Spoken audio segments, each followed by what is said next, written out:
हम लोगों के इस कार्यक्रम की कड़ी को आगे बढ़ाते हुए आमंत्रित करना चाहूंगी शिवानंद जी को, शिवानंद तिवारी जी को मैं आमंत्रित करना चाहूंगी। एक वरिष्ठ समाजवादी नेता हैं जिन्हें कि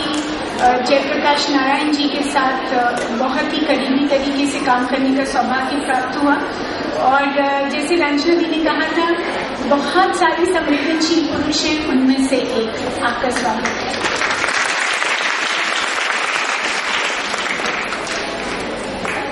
विद्या जी, सुहासिनी जी, रंजना जी, आनंद कुमार जी और साथियों,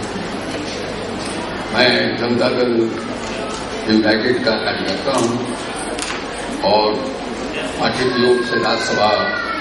का सदस्य हूं। आप सब लोगों को जानकारी है, राज्यसभा में हमारी पार्टी ने सर्वसम्मति से महिला आरक्षण बिल का समर्थन किया।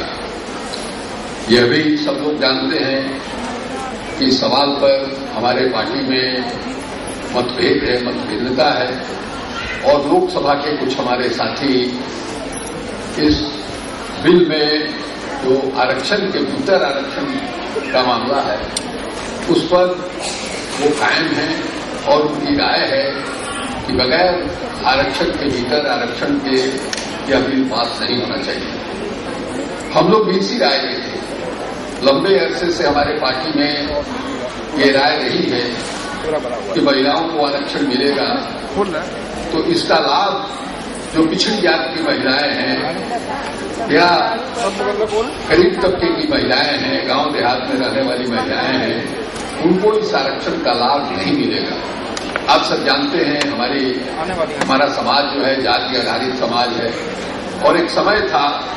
1952, 1957, 1962 का जो चुनाव हुआ है, उन चुनावों में लोकसभा हो या राज्य की विधानसभाएं हो, उनमें ऊंची जातियों का जिनकी तादाद बहुत कम है, जिनकी संख्या बहुत कम है, उन्हीं का वर्चस्व था। 1952 के लोकसभा की बनावट को, सामाजिक बनावट को देखा जाएगा तो उस समय लगभग 64% सांसद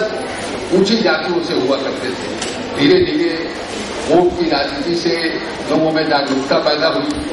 इसके अलावा समाजवादी आंदोलन ने, सामाजिक न्याय आंदोलन ने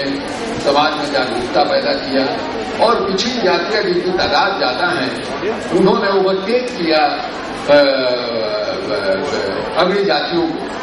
और ये देखिएगा कि 1977 के बाद कांग्रेस जो है केंद्र से हटी और उसके बाद पिछड़ी जातियों ने अग्रणी जातियों को लोकसभा में ओवरटेक किया, वो आगे बढ़ गए। तो हमारे जो साथी हैं जिन्होंने हमेशा सामाजिक न्याय आंदोलन की राजनीति की है, पिछड़ी जातियों की पसमानदा समाज की राजनीति की है, उनके मन में ये आशंका रहती है कि ऐसा नहीं, ये लंबे संघर्ष के बाद पिछड़ी जातियों ने जो हासिल किया है, अगर औरतों को जो आरक्षण मिल रहा है उसके भीतर पिछड़ी जात के महिलाओं को आरक्षण नहीं मिलेगा तो पुरानी स्थिति फिर वापस मत आ जाए, ये उनके मन में आशंका है। हम लोग की पुरानी राय नहीं थी,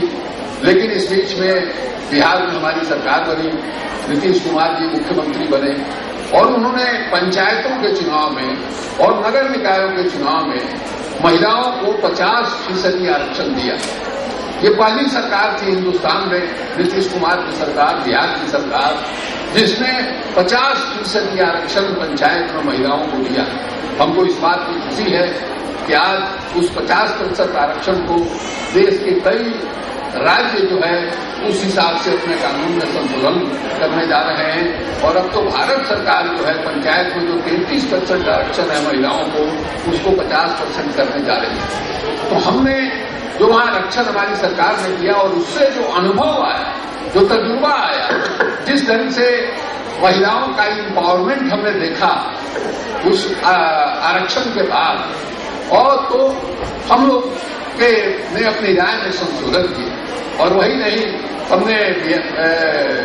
बिहार में